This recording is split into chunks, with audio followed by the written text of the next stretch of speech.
Mtangazaji wa chombo cha habari cha CNN Rally Madowo amejitokeza na kuijibu serikali ya Tanzania kuhusu madai kwamba CNN walitoa taarifa ya upande mmoja kuhusu ripoti ya matukio ya mauaji na ghasia zilizotokea Oktoba 29, 2025.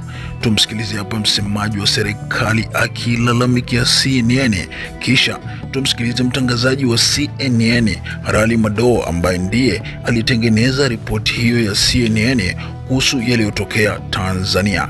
Kazi yetu ni kukufikishia wewe kila linalotokea. Tafadhali hakikisha unabonyeza maneno subscribe kisha alama ya kengele ili usionapitwa na taarifa zetu.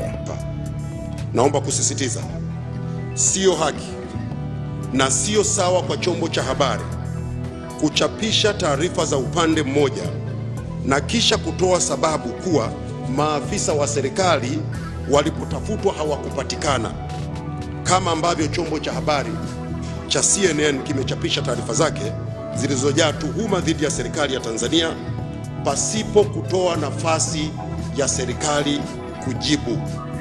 Msemaji mkuu wa serikali ya Tanzania alidai kwamba CNN haikumshirikisha tukiandaa ripoti yetu ili atoe upande wa serikali.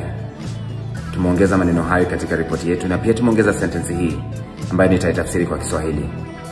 CNN ilituma maswali kwake yeye mwenyewe Gerson Msigwa, kwa Wizara ya Afya na kwa polisi, na tukupata majibu. Hakikisha umesubscribe, comment, like na kushare. Mseto Media, we connect everywhere.